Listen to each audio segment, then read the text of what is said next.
बीड राज्याच्या राजकारणात नेहमी चर्चेच्या केंद्रस्थानी राहिलाय। या जिल्ह्यात गेल्या 1.5 ते 2 वर्षात अनेक घडामोडी घडल्यात, ज्यामुळे हा जिल्हा सतत या ना त्या कारणांमुळे चर्चेत राहिलाय। आधी बीड लोकसभा निवडणुकीचा निकाल, मग संतोष देशमुख प्रकरण, त्या प्रकरणानंतर काही दिवसांनी धनंजय मुंडे यांनी मंत्रिपदाचा दिलेला राजीनामा, मराठा आंदोलक मनोज गोरगे यांचं मराठा आरक्षण असो किंवा आत्ताच घडलेलं महिला डॉक्टर संपदा मुंडे यांचं प्रकरण असो, पण आता बीड जिल्हा पुन्हा एकदा चर्चेत आलाय। तो स्थानिक स्वराज्य संस्थांच्या निवडणुकांमुळे, आणि त्याची कारणं ठरली आहेत क्षीरसागर बंधू। आगामी स्थानिक स्वराज्य संस्थेच्या निवडणुकांचे बिगुल वाजले असून बीड नगर परिषदेमध्ये कायम क्षीरसागर घराण्याचं वर्चस्व राहिलंय। मात्र आगामी निवडणुकीमध्ये क्षीरसागर विरुद्ध क्षीरसागर अशी निवडणूक पाहायला मिळणार असल्याचं बोललं जात आहे। होय, कारण नगर परिषदेचे माजी नगराध्यक्ष आणि राष्ट्रवादी शरदचंद्र पवार गटाचे आमदार संदीप क्षीरसागर यांचे भाऊ हेमंत क्षीरसागर हे वेगळी भूमिका घेण्याच्या तयारीत असल्याची चर्चा आहे। बीड जिल्ह्यातील राजकारणात नेमकं काय घडतंय, हेमंत क्षीरसागर यांच्या मनात नेमकं काय सुरू आहे? 30 वर्षांपासून बीड नगर परिषदेमध्ये सत्तेत असलेल्या क्षीरसागर कुटुंबाचा इतिहास नेमका काय आहे, त्याची स्टोरी या व्हिडिओत पाहू। नमस्कार, मी कुणाल पाटील आणि तुम्ही पाहत आहे नेमका मुद्दा काय।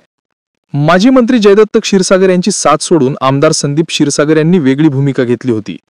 आता यानंतर आमदार संदीप क्षीरसागर यांचे सख्खे भाऊ माजी उपनगराध्यक्ष हेमंत क्षीरसागर यांनी आता भाजपमध्ये जाण्याचा निर्णय घेतलाय। त्यामुळे स्थानिक स्वराज्य संस्थांच्या निवडणुकीत क्षीरसागर विरुद्ध क्षीरसागर असा सामना रंगणार का, हे पाहणं सर्वांसाठीच औत्सुक्याचं ठरणार आहे। हेमंत क्षीरसागर यांचा भाजपमधील पक्षप्रवेश निश्चित झाल्याची माहिती असून त्यांचा लवकरच भाजपमध्ये प्रवेश होईल अशी ही चर्चा आहे।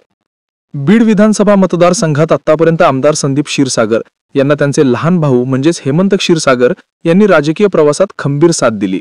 हवं नको ते सगळं पाहिलं। संदीप क्षीरसागर यांच्यासाठी हेमंत क्षीरसागर हे खंबीरपणे पाठीशी उभे राहिले। मात्र आता हेच हेमंत क्षीरसागर सख्ख्या भावाचे थेट राजकीय प्रतिस्पर्धी ठरण्याची चिन्ह दिसतायत। इथं स्थानिक स्वराज्य संस्थांच्या निवडणुकांमध्ये हेमंत क्षीरसागर हे संदीप क्षीरसागर यांच्यासमोर आव्हान उभं करतील अशी राजकीय चर्चा बीडमध्ये रंगली आहे। विद्यमान आमदार संदीप क्षीरसागर यांचे लहान भाऊ म्हणजे हेमंत क्षीरसागर, गेल्या 30 वर्षांपासून क्षीरसागर कुटुंबाचा बीड नगर परिषदेमध्ये दबदबा आहे। मागच्या टर्ममध्ये बीड नगर परिषदेच्या नगराध्यक्ष श्रीमती रत्नमाला दुधाळ होत्या। त्यांचे पती बाबूराव दुधाळ हे जयदत्त क्षीरसागर यांचे निकटवर्ती आहेत, तर उपनगराध्यक्ष म्हणून हेमंत क्षीरसागर हे बीड नगर परिषद सांभाळत होते। हेमंत क्षीरसागर हे संदीप क्षीरसागर यांचे सख्खे भाऊ असले तरी दोघात पक्षभेद आहेत। बीड नगर परिषदेचे माजी नगराध्यक्ष डॉक्टर भारतभूषण क्षीरसागर यांचा सख्खा मुलगा डॉक्टर योगेश क्षीरसागर हे महायुतीच्या माध्यमातून बीड मतदारसंघात काम पाहतायत आणि त्यांना पाठिंबा म्हणून हेमंत क्षीरसागर हे त्यांच्या सोबत आहेत। आता मात्र स्थानिक स्वराज्य संस्थांच्या निवडणुकीच्या पार्श्वभूमीवर हेमंत क्षीरसागर यांच्या भाजप प्रवेशाच्या चर्चांना वेग आलाय। विकासाचा दृष्टिकोन ठेवून भाजप बरोबर जाणार असल्याचा जिल्ह्यात चर्चा सुरू आहेत। त्यामुळे भाजपकडून हेमंत क्षीरसागर यांना काय ऑफर आहे आणि त्यांचा पक्षप्रवेश कधी होतोय याची उत्सुकता बीडकर यांना लागून राहिली आहे।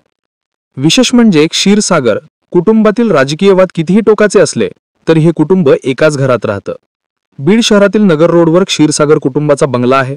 याच बंगल्यात 4 भावांची एकूण 10 कुटुंब राहतात। त्यामुळे प्रत्येकाच्या खांद्यावर वेगवेगळा झेंडा असला तरीही घर मात्र एकच आहे। ज्या काळात महिलांना घराबाहेर पडण्याची परवानगी मिळत नव्हती त्यावेळी सोनाजीरावांनी केशर काकू यांना राजकारणात पुढे आणलं। पुढे त्या पंचायत समिती सभापती आणि खासदार झाल्या। तेव्हापासून सुरू झालेला क्षीरसागर कुटुंबाचा राजकीय वारसा अजूनही सुरूच आहे। केशर काकू यांचा मोठा मुलगा जयदत्त क्षीरसागर बीड कृषी उत्पन्न बाजार समिती सभापती, 4 वेळा आमदार तथा राज्यमंत्री राहिले। त्यांचा दुसरा मुलगा डॉक्टर भारतभूषण क्षीरसागर बीड नगर परिषदेमध्ये 35 वर्ष नगराध्यक्ष राहिला। त्यांचा तिसरा मुलगा रवींद्र क्षीरसागर गजानन साखर कारखाना चेअरमन, जिल्हा परिषद सदस्य, पंचायत समिती सदस्य राहिला। रवींद्र क्षीरसागर यांचा मुलगा आणि बीडचे आमदार म्हणजे संदीप क्षीरसागर। ते बीड मतदारसंघात आपला दबदबा कायम ठेवण्यात त्यांचेच लहान बंधू हेमंत क्षीरसागर हे त्यांचे चुलत भाऊ असलेले डॉक्टर योगेश क्षीरसागर यांच्या सोबत असून ते संदीप क्षीरसागर यांच्या विरोधात राजकारणात सक्रिय आहेत। बीडमध्ये ओबीसीचे नेते म्हणून माजी मंत्री जयदत्त क्षीरसागर यांच्याकडे पाहिलं जातं। जयदत्त क्षीरसागर आणि भारतभूषण क्षीरसागर हे आजपर्यंत एकमताने काम करत राहिले आहेत। यापुढेही डॉक्टर भारतभूषण क्षीरसागर यांचा मुलगा योगेश क्षीरसागर हा देखील काका जयदत्त क्षीरसागर यांच्या मताशी आजही सहमत आहेत। मागच्या विधानसभा निवडणुकीच्या काळात संदीप क्षीरसागर यांनी त्यांच्या घरातूनच वेगळं राहत आपला घरोबा अनेकवेळा बसवलेला आहे। मात्र उर्वरित सर्वजण आज देखील एकाच घरात राहतात, हे देखील तितकंच महत्वाचं आहे. एका बाजूला माजी मंत्री जयदत्त क्षीरसागर हे अजित पवारांसोबत हातमिळवणी करणार असल्याच्या चर्चा सध्या जोर धरत आहेत. तशा बैठकाही सुरू आहेत. तर दुसऱ्या बाजूला त्यांचाच पुतण्या हेमंत क्षीरसागर मात्र भाजप प्रवेश करणार असल्याच्या चर्चा देखील रंगताना दिसत आहेत. एकंदरच बीड नगर परिषदेवर क्षीरसागर कुटुंबातील व्यक्तीचा दबदबा कायम असणार का? यंदाच्या निवडणुकीत नेमकी कोण बाजी मारणार, हे देखील पाहणं आता महत्त्वाचं आहे. राज्यात महाविकास आघाडी आणि महायुती एकत्र असल्याने स्थानिक स्तरावर वेगळीच गणितं पाहायला मिळतात. बहुतांश पक्ष नेतृत्वाने स्थानिक पातळीवरचे निर्णय घेण्याचे अधिकार हे संबंधित पक्षातील नेत्यांना दिलेले आहेत. त्यामुळे पक्षांतर आणि स्वतंत्रपणे निवडणुका लढवण्याची तयारी देखील दिसून येत आहे. बिहारमध्येही महाविकास आघाडी किंवा महायुती यांच्यामध्ये फूट पडल्याचं पाहायला मिळतंय. हेमंत क्षीरसागर यांनी भाजप प्रवेश केल्यास तिथली समीकरणे बदलू शकतात का? क्षीरसागर कुटुंबातील एकंदरीत राजकारण पाहता नेमकं तुम्हाला काय वाटतं आणि आगामी निवडणुकीत बीडमध्ये आमदार भावालाच आव्हान मिळणार का? याविषयी सहमत कमेंटमध्ये जरूर कळवा.